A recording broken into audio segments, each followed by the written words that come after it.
Greeting, friends, and welcome to worship at Unity Church. Welcome to this time we set aside each week to open ourselves to transformation, that we might experience wonder, open-hearted engagement, and courageous action. This morning we worship both in person and online, a congregation gathered in time rather than in place. May we all enter into worship fully, not held back by fear or distraction or the unfamiliarity of new ways. Welcome whatever arises in your spirit during this time we share. And to those of you who are worshiping from home, I encourage you to bring a candle with you to this service of candle lighting in memory of others. If this is your first time attending a service, we invite you to complete a visitor card available in the pews and online so that we can provide you with more information about our congregational life. After the service, Kathy and I look forward to greeting those of you who are present here in person, while those joining online are invited to Zoom coffee hour. Now, let us enter into worship with the ringing of the bell.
In some traditions, this first service of a new year would include the reading of all the names of persons who were members of the community.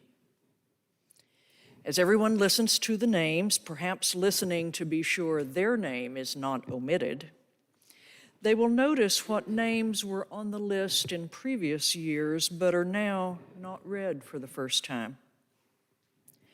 The focus is on the community that remains, the community presently gathered. But part of that focus includes, by omission, the ways the community has changed when a name that was once heard is heard no longer. In many cultures, this beginning of a new year is marked with different sorts of rituals that have in common either leaving behind the past and its disappointments or looking ahead to the future and its possibilities. Special foods may be eaten for luck. Papers on which were written bad events from the year just ended may be burned.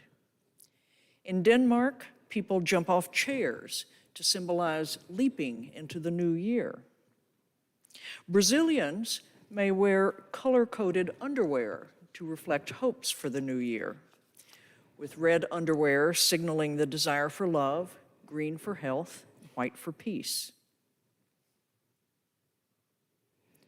In this church, our tradition for the new year is about remembering.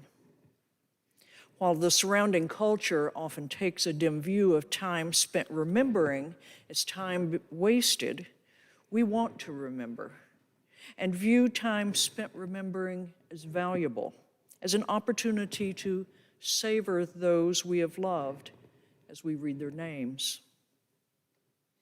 While the sorrow of grief does sometimes push us towards wanting to forget, in the end, healing comes more steadily as we're willing to remember. There's a spiritual rightness about our focus this morning, setting aside the first Sunday of a new year to remember those we said goodbye to in the year just ended. Poet T.S. Eliot wrote that to make an end is to make a beginning. The end is where we start from. As we reflect this morning on the persons who graced our lives for a time, we note what has ended with their passing, and in so doing, draw from them what we need to move forward into the next year. Their endings are our beginning. Time past and time present come together now to point us towards time future. Come, let us worship together.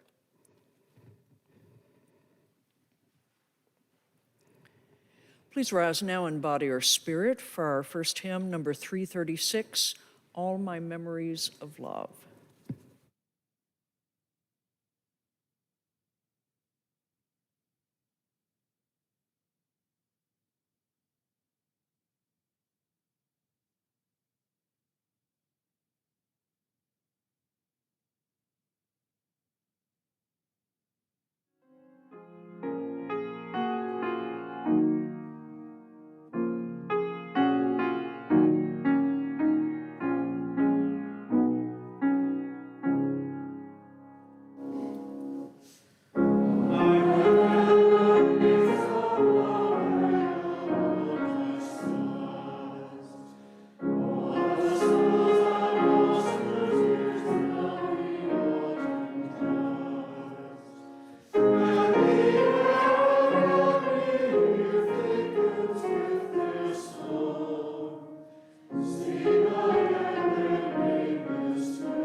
Please remain standing and join us in the affirmation reading.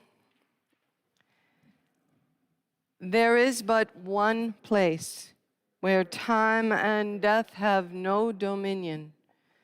That place is love. Join us in a moment of silence.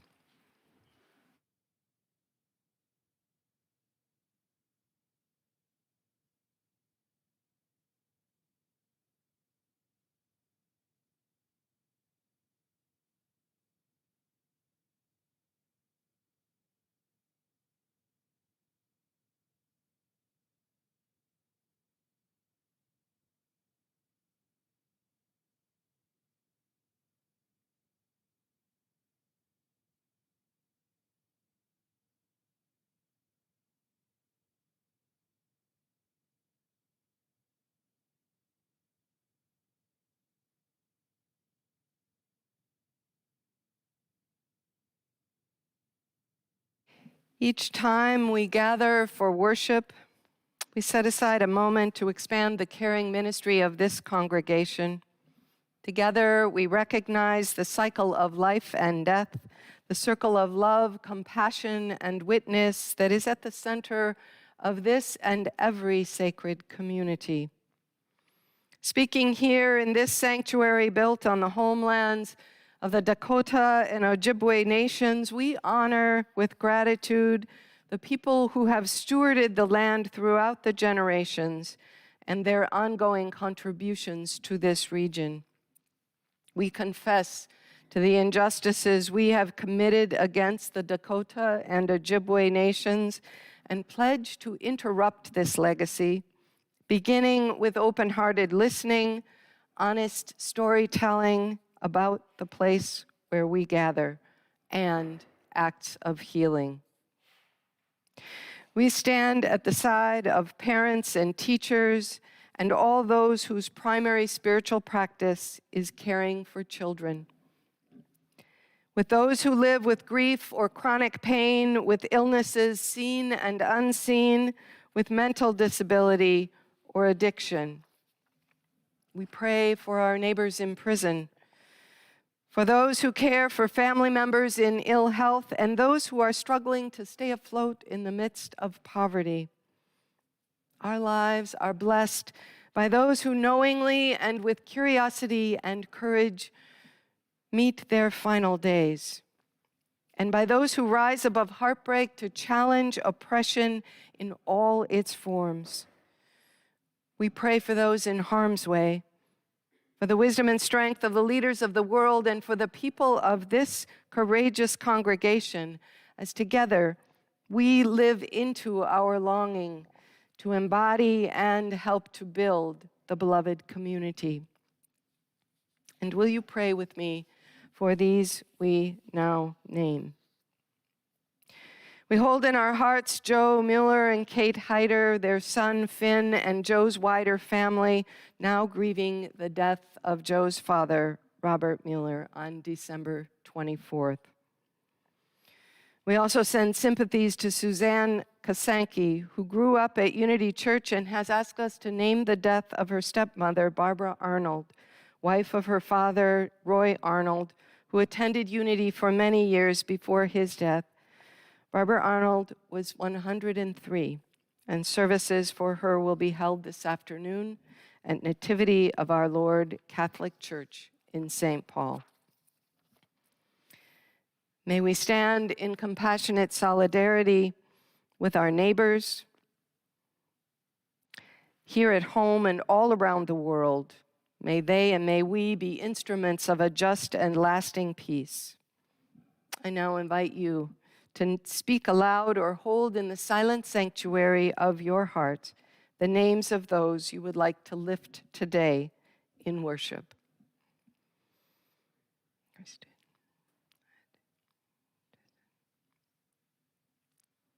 And will you pray with me? Holy One, source of all being and promise of all our becoming, As we gather today to name our loved ones who have died in the past year, we give thanks for their lives, for the inimitable traits that made them unique in their time, never to be replaced. And we give thanks for the way our own lives were touched and changed and blessed by them, even as now we mourn their absence. In this time of so many absences and losses, in this extended season of letting go, help us to always hold on to love and to open our hearts to be held by it, to know the embrace of love that carries each of us and supports us as we continue on. I recall these words from the Reverend John Cummins, who also just died this past month. He said, "Each of us in our lifetime climbs the mountain of human experience, and when we reach the heights and see what is to be seen therefrom, we lie down on that mountain of human experience, and the small measure of our dust adds its height, whereby our peers and companions and those who come after us may see a small way further than we. And that is our immortality." Spirit of life and love, may this be our gift from those who have died recently or long ago. May their lives, their experience, and their love now help us to see a small way further down the road. May it be so, and amen.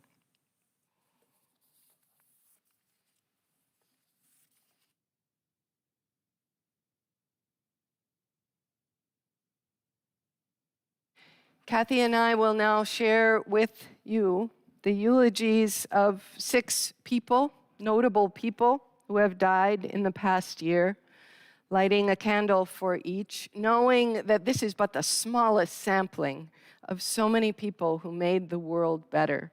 And in this practice, I encourage all of you to look at these lists that are available online and find the ones that will inspire you in the year to come.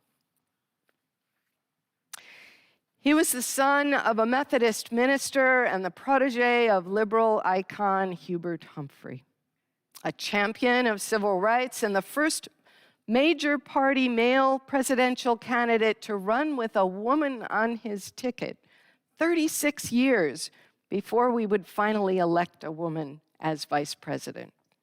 A lifelong advocate for the poor, for marginalized groups and women, he preferred the label progressive, saying, "My whole life, I worked on the idea that government can be an instrument for social progress. We need that progress." Walter Mondale, representative of Minnesota as U.S. Senator for 12 years and Vice President for 4 years with Jimmy Carter, died in his Minneapolis home in April at the age of 93. She wrote these words: "To truly love, we must learn to mix various ingredients: care, affection, recognition, respect, commitment, and trust, as well as honest and open communication." And these, we might also say, were the ingredients of her life's work as scholar, activist, feminist, and writer, examining the intersections of race, gender, class in groundbreaking ways. She called the women's movement out for its centering of white women, and she called the Black anti-racism movement out for decentering its Black women. Born in Kentucky as Gloria Watkins, she died in December, known to us as Bell Hooks.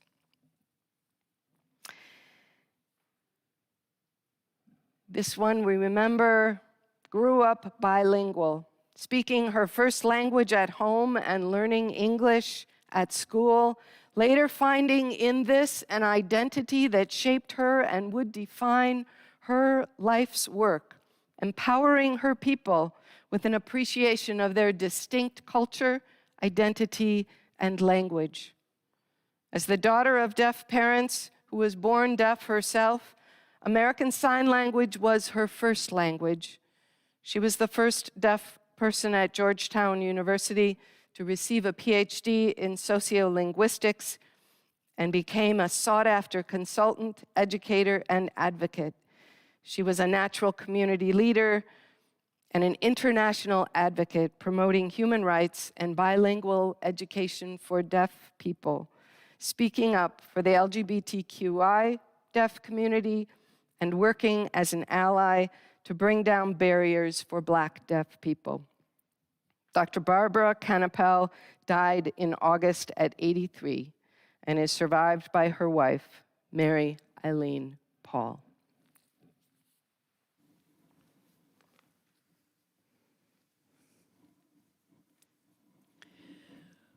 Born into an abusive family, he found refuge in the theater at age 9 and wrote a complete musical by age 15. Once Leonard Bernstein extended the invitation to write lyrics for West Side Story, his career in musical theater was launched. Though he regarded many of his initial efforts as graceless, he worked tirelessly at his craft to shape characters and words that keep singing in the hearts of audiences long after the final curtain has gone down. He regarded the cast and crew of each show as a family, where in his words he found a sense of belonging to something outside myself. He sang to us in Gypsy, A Funny Thing Happened on the Way to the Forum, A Little Night Music, and won the Pulitzer Prize for Drama with Sunday in the Park with George. Stephen Sondheim died in December, the musical theater's Shakespeare. From his growing up years in segregated Atlanta to being the only Black student in a class of 400 at DePaul University, to serving in a key role on the legal team that successfully sued to desegregate the University of Georgia, Vernon Jordan again and again stepped forward to open doors that had been closed forever to persons of color, even literally opening doors, when he escorted the first 2 Black students through the doors of the admissions office at the University of Georgia. Jordan went on to take the helm as president of the National Urban League and became a trusted advisor to former President Bill Clinton. In later years, he served on the boards of several major corporations, finding in those settings ways to keep opening still more doors. Jordan died in March at the age of 85.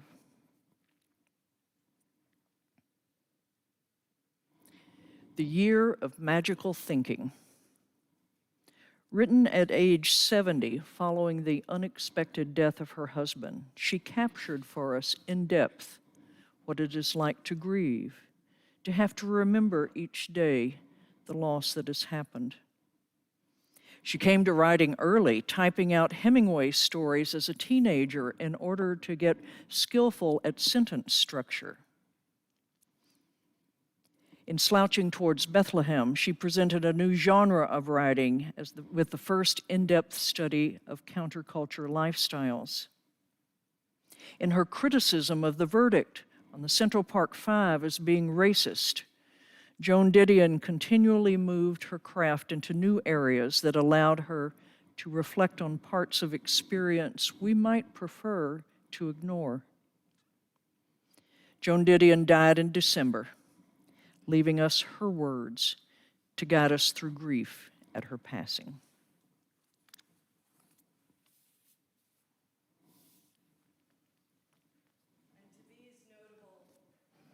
To these notable names, we add a candle that we light for all those, the 500 and more million who have died of COVID, made notable by numbers and by our determination to learn from this loss.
Thank you, Unity Singers, for this beautiful gift today. To all of us, we must remember that our support of the church is an expression of the promises we make to each other and to the world. The contributions that we make enable us to do the work that we have pledged to do within our church community and well beyond. As you know, each Sunday, the majority of our offering goes out the door to other organizations with whom we share common cause. If you would like to nominate an organization to receive the Sunday offering, please complete the nomination form found on our website. Today, the larger portion of our offering will be shared with the International Institute of Minnesota Afghan Refugee Program. This is an organization providing wraparound services for newly arrived refugees, offering help with financial resources needed for immigration documentation, housing, health insurance, school registration, employment training, and so much more. Over 1,200 refugees are currently being served by this program. Please be as generous as you can. Will the ushers please come forward?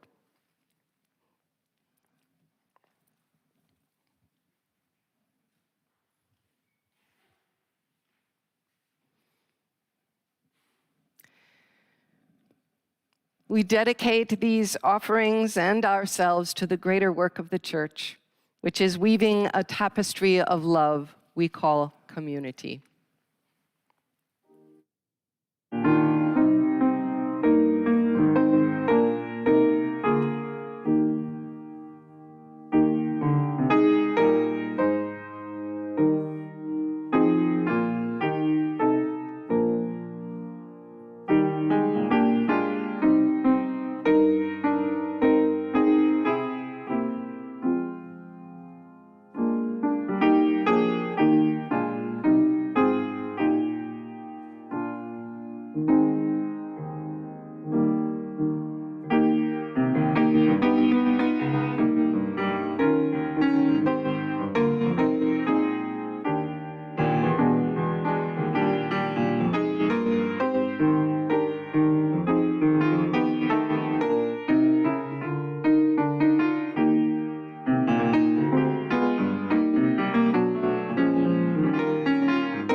Each year we gather for this service on the first Sunday of January to name our loved ones, to light candles in their memory, and to toll the bell through this naming.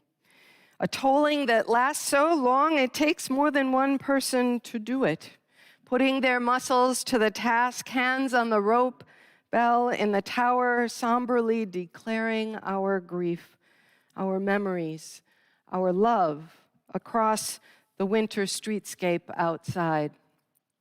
What a year this has been. So many loved ones, some still far too young, and many elders also passing on, leaving this space beside us. And for some of us, creating a sorrowful place inside us, space we did not want or welcome. Yet here we are, loved ones, names engraved in our hearts, candle wicks waiting for their honorary flames, and the bell in the tower waiting to be struck. Without space inside it and around it, the bell could not ring. Without space in our lives, love might not sing. what to do with the spaces loss brings. For many of us, the space we sorrowfully experience and name today was once filled by a dear one, someone we loved and knew, maybe someone as near as our own breath and beating heart, or perhaps someone far away who became newly unreachable in their death. For others of us here today, and maybe for all of us living through this time, we may also experience another kind of space, the space left behind by familiar ways that are no longer viable, by how things used to be, by the loss of daily plans forfeited because of COVID, by the 6-foot gaps we call safe distancing, by the countless unknown chasms of our pandemic times, now rounding out a second year with no end in sight. Space, my friends, is where grief dwells. And there are so many kinds of grief. They've been named as acute, anticipatory, assumptive, integrated, complicated, each type begging us to stop what we're doing, to feel what we're feeling, to honor what is no longer, and to make ourselves available to what might still be carried forward. And then there is another type of grief, one illuminated by the researcher Tachel Bourdaire, who called it disenfranchised grief. Or its more extreme form, she named suffocated grief. This is grief that goes unrecognized at its best, or even punished at its worst, either because of the way it's expressed or because its cause is not visible or not respected as a loss that merits grief.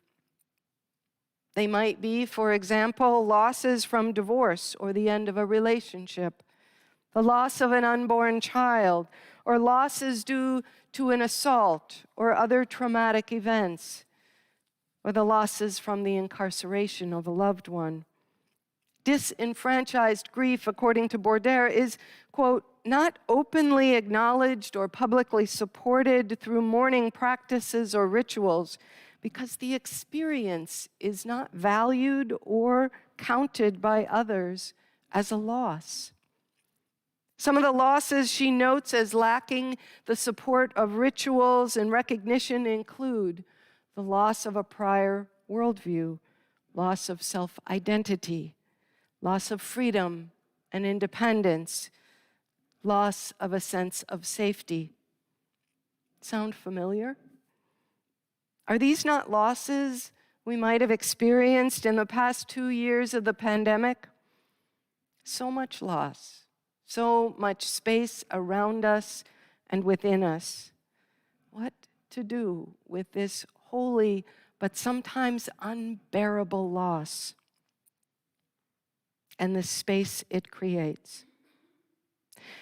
A number of years ago, I experienced several overlapping losses, the most visible being the death of my father, followed within weeks by multiple losses, visible and invisible, related to my cancer, a mastectomy, and several emergency surgeries that followed right after. For my father's death, we had a memorial service, and my sisters and I were surrounded by loving friends and family, and held by the structures of ritual and the meaning-making that happens there. For the other losses related to my body, my spirit, my health, I depended on time to help me heal. Several months after my surgeries, I went car camping with a longtime friend, hoping the immersion in nature would help me feel like myself again. It was August. We'd been sitting by the campfire one night when we remembered the Perseid meteor showers were happening, but looking up, we realized that small patch of sky overhead was too tightly framed by tall trees. So we made our way down the road in the dark, walking to the nearest clearing at the entrance to the park. There was no moon, and the darkness was complete. We stopped talking, walked carefully, silently toward the center of the clearing, and lay down there to begin our watch for shooting stars. It was so peaceful, just the two of us there in the quiet darkness under a black sky densely freckled with stars. I almost didn't care if we even saw the meteor showers. It was enough to enjoy the silence, the stillness, and the vast smudge of the Milky Way. Then a vein of light dashed across the sky, astonishing us with its grace and speed and disappearing almost as soon as it had appeared. An involuntary, "Oh," came from both of us, and to our surprise, all around us. For unbeknownst to us, we were surrounded by a host of others, scattered across the clearing in the darkness, in small groups, as if arranged like human constellations, gathered unwittingly by the showers of light above, all of us watching, waiting, and then exclaiming together in a spontaneous chorus that amplified our wonder.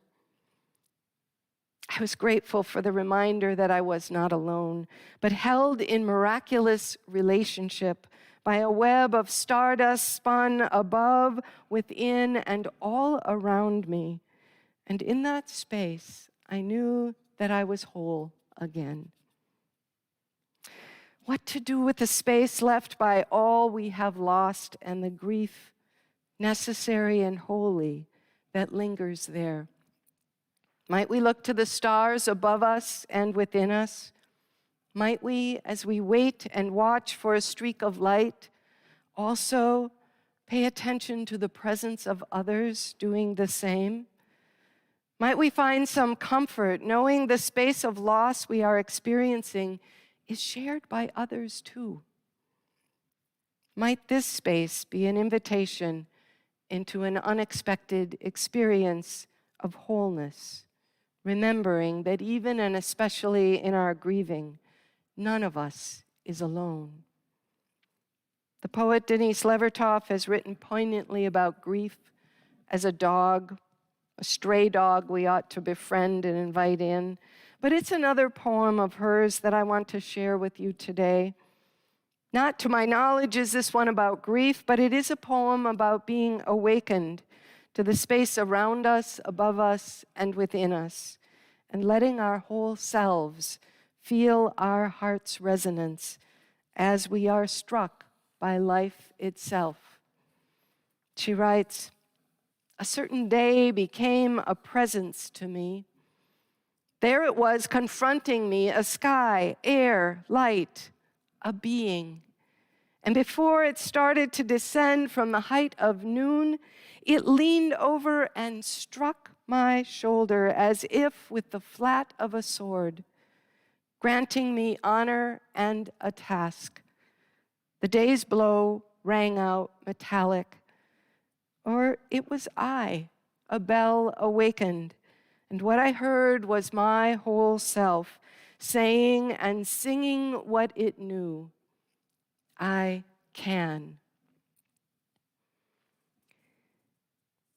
In the space left by our loved ones that we are about to name, and in the space left behind by all that is changing now, named and unnamed, we are invited to each find our own way to say, I can. To ring out the tones of what has been lost in our lives, and to let love ring out too. To let love have dominion over death and loss and time itself, that we might become carriers of a new future being born today amidst the losses that change brings. Perhaps this is what the sacred space of loss is for, to keep love ringing in our hearts, in our lives, in the world. For this we have gathered in person and online. For this we toll the bell today.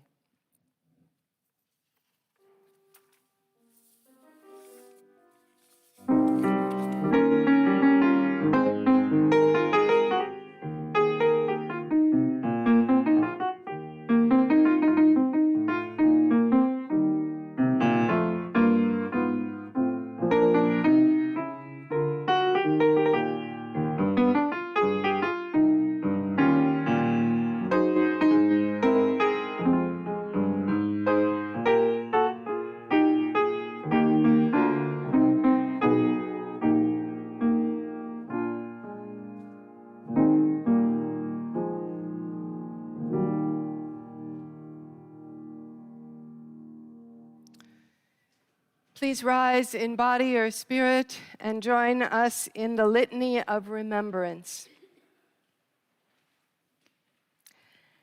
As we cross into a new year, we recall the bitter pain of loss. There is no emptiness quite like losing someone we love. Yet loving and letting go are woven fine. We cling to the pain as if by suffering we honor those gone on before and keep them somehow in our midst. Yet they live on in our longing to love, in our struggle for justice, they serve still. We rage against the inevitability of death. Each loss seems to diminish us. Yet as we stand at the bedside, as we summon the strength to be there, we are embraced by an inexplicable blossoming. We wonder whether we can bear the pain. We are captured by despair, struck numb and overwhelmed, terrified and utterly without hope. And it is in the weaving of life and death that our honest faith is born. May this new year bring greater wisdom, fuller wonder, grander vision, ampler hope. Please be seated. We light these candles now on behalf of those of you who sent names of loved ones to be remembered. And if you're watching from home, please feel free to light a candle of your own.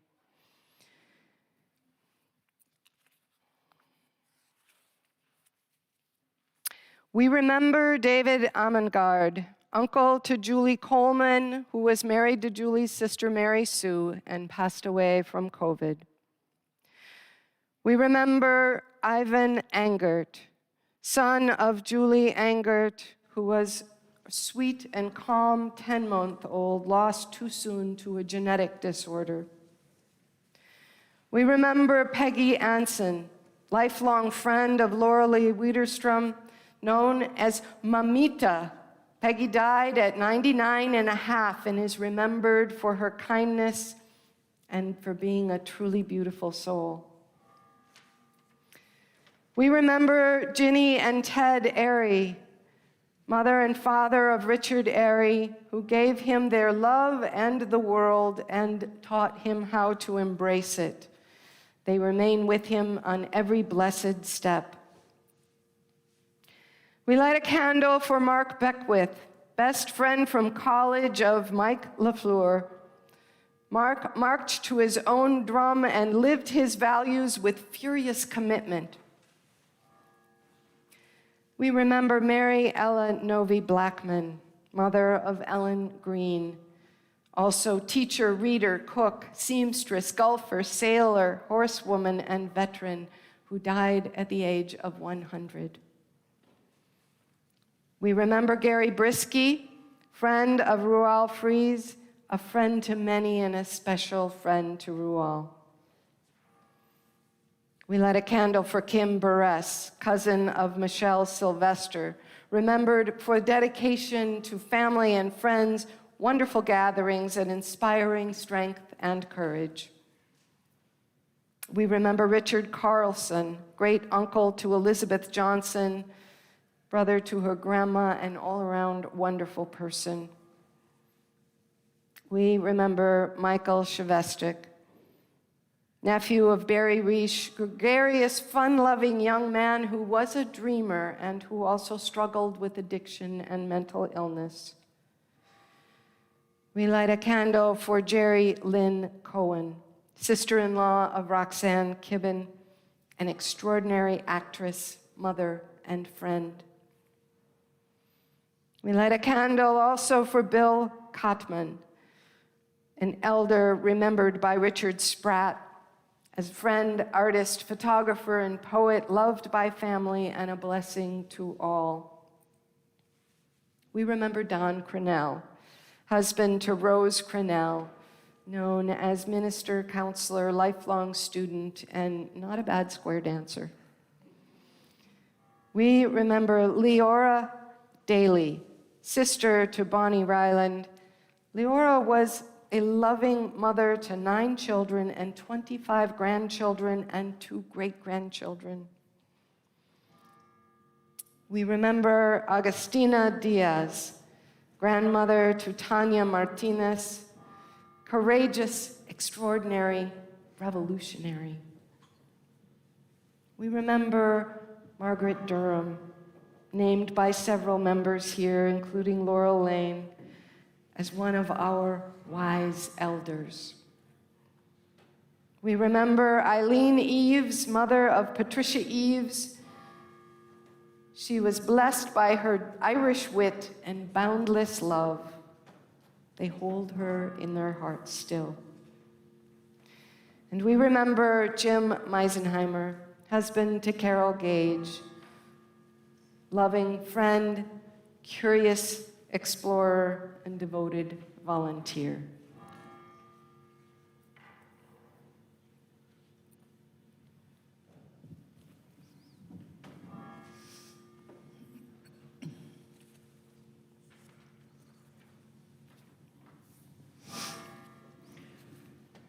We remember George Frey, close family friend of Pam and Dave Quirk Becker. George was their mother's dearest friend for over 20 years and a respected man with a very tender heart. We remember Sergio Garcia, uncle of Tanya Martinez, brave, relentless, smart. We remember William Briggs Goddard, younger brother of Ken Green. He lived in Tallahassee and was a freelance videographer, died unexpectedly last March. We remember Rosie Gorman, grandmother of Jake Reuter. For Rosie, who cared deeply for family, welcomed all, and had to know exactly what you'd been up to. We remember Paul Grassi, father and father-in-law of Peter and Diane Grassi, who lived a long, full, and happy life, worked hard, and made a difference. We remember Chauny Griggs, husband of Ethel Griggs, especially lifted up this morning by Cynthia Mills on behalf of his family. Chauny is remembered for his inventiveness and love of adventure. And along with Chauny, we recall Ethel Griggs, who died last year, lifted up again this year by Jean Olson as her garden buddy and a caretaker of Unity's flower gardens. We remember Louis Grimes, the nephew of Teresa Libby, lost to COVID. We remember Janet Harden, sister of Tom Duke, a gracious and loving sister, wife, and mother. We remember Val Harries, the cousin of Hope Barker, an active, athletic woman who faced her ALS diagnosis with grace and acceptance. We remember Joan Harrison, mom of Lois Harrison, tough, bright, adventurous, feisty, 91 years young. We remember John Heggie, the younger brother of Peter Heggie. John had a conflicted existence, but loved with a great heart, and is missed, especially in this season he so loved. We remember Elfrida Hesselberth, considered as a sister by Barbara McKernan. They played Baroque on recorders and ensembles, traveled together, and shared so much more. We remember Angela Huntington, the twin sister of Catherine Motivans. Angela loved deeply people, animals, the earth. We remember Kayla Lisa Carlson Iverson, the friend of Kayla Iverson, a woman who sought with meager means and a mental disability to share joy. We remember Ed Jepson, friend of Karen Herring, a gentle soul, friend to many, who cared for the earth and for others. We remember Tom Kirsten, almost a brother-in-law to Elizabeth Johnson, a beloved family member of Elizabeth's beloved.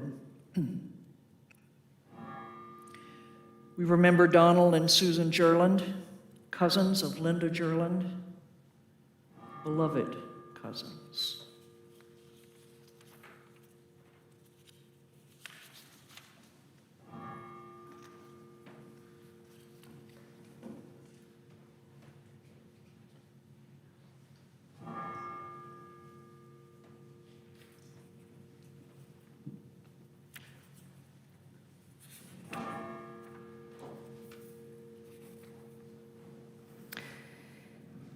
We remember May Knuth, mother of Sherry Knuth, who misses her mother's smile and her avid interest in the family, grateful that she lived until 94.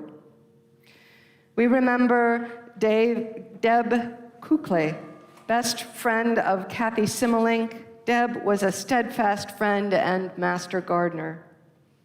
We remember Gretchen Lamer, friend of Joe Lucas, smart and steadfast. We remember Loretta LaFleur, mother of Mike LaFleur, who lived her life with integrity, generosity, and loving devotion. We light a candle for Merlin Magner, high school friend of Roxanne Kibben, released from decades of grief and loss. We light a candle for Alice Mills, sister-in-law to Barbie Byers, who treasures Alice's smile, her art and creativity, handmade gifts, holiday decorations, and her strength. We remember Franklin Minerva, brother of Mara Mellum. Frank was my soulmate and best father ever, per his children. He made the world a better place. We remember Mike McNamara, Barry Reish's barber, for over 50 years and fellow veteran. We also remember Barry Reish's friend Jerry Rao, longtime veteran friend and street corner minstrel. We light a candle for Herman Mutzberg, Darcy Barris's mother's partner and her daughter's grandpa, who loved Darcy's mom and her girls, Zoe and Sonia, very much, an important person in our lives for over 20 years.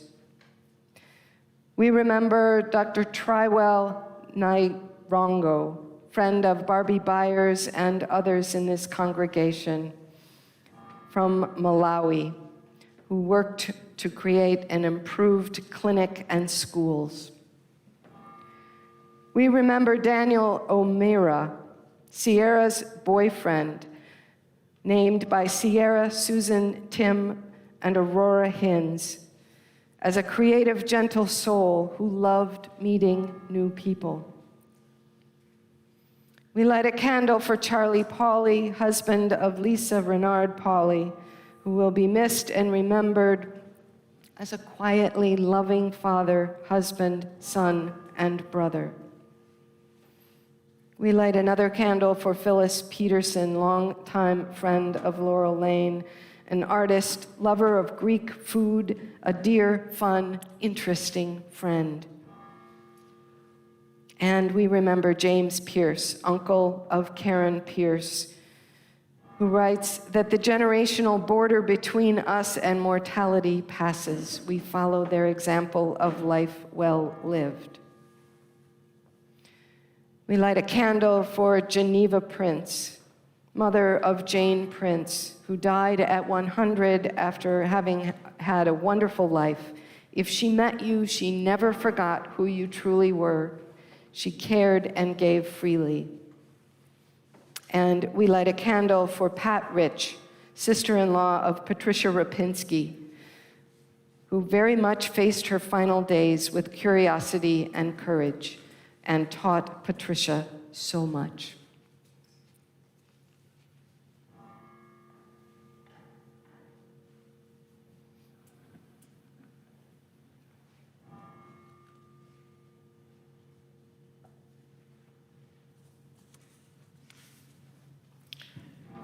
This morning we remember Courtney Ringheim, niece of Melissa Stoddard.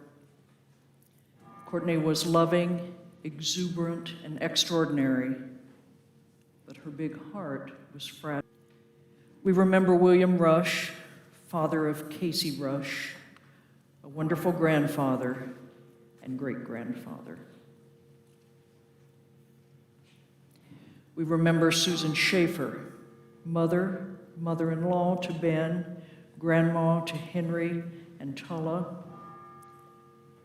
lifted up by Emily Wallace. We all miss Susie so much, but we feel her love around us every day. We remember Marvin Spears, beloved husband, father, and grandfather of Jeannie Spears. For more than 50 years, Marv seldom missed a Sunday service or a Wellspring Wednesday. We light a candle for Vivian Stone, treasured friend and second mother of Richard Buggs. Vivian's fierce passion for life will forever animate all who hold her in loving memory.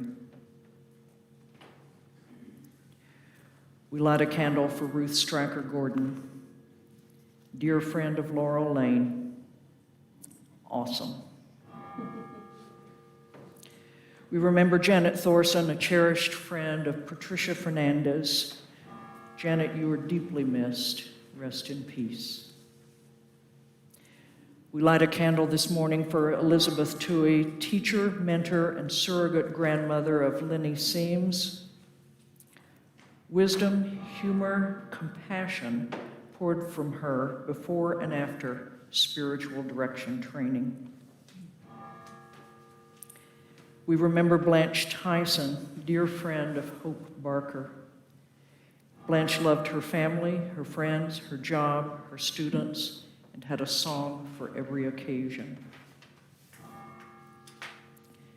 We light a candle for Glorianne Wacker, mother of Grant Wacker, remembered for her earnestness, industriousness, love for her community and family. We remember Jacob Wege, son of Elizabeth Rue, gone too soon at only 18. Jacob loved football and basketball and is forever loved and missed by his family.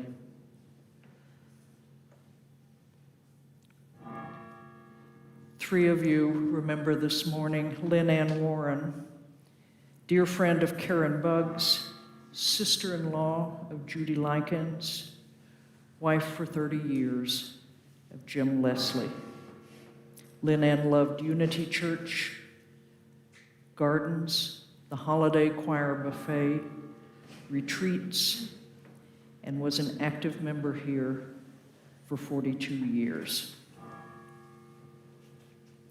We light a candle for Mary Wick, dear friend of Hope Barker, a travel companion, a lover of food and wine, a fabulous hostess, and the best gift giver ever.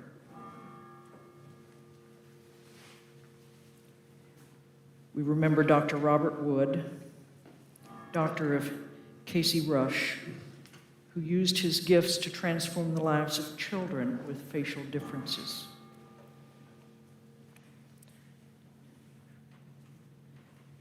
And this morning we light a final candle for all those loved ones who have died this year and may not have been named today, but are certainly carried in our hearts. And an additional candle for all the losses that have left us grieving for any reason, and our prayer for healing now.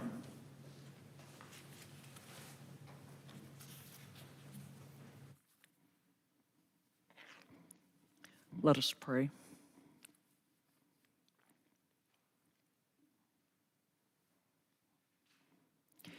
eternally creative Spirit, from whom we came, by whom we live, to whom at last we go. We consider all these candles lit before us now, lights in memory of lives ended, and we cannot help but wish there were fewer candles. We confess that sometimes the loss seems too great. Yet we know that as we experience anguish from that loss, our anguish tells us there has been there great love, because hearts opened wide and will not simply close up again. Holy One, when the sorrow of our losses abides, may we lift up our gratitude as we honor those passed into mystery.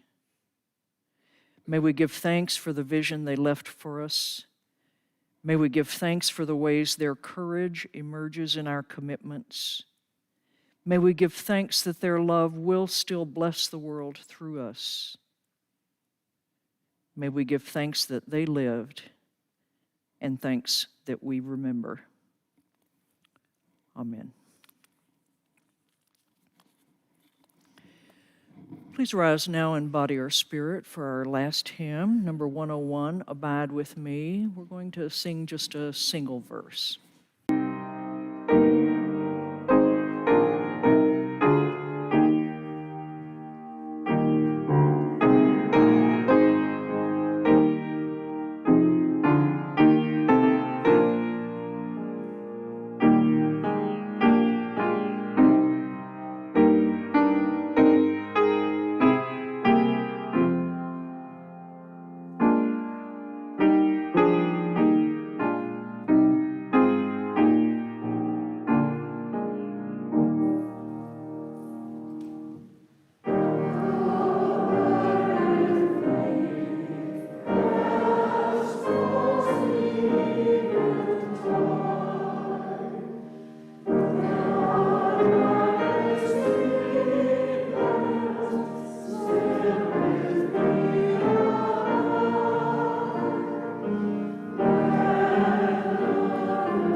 In the words of John Cummins, there is but one place where death and time have no dominion.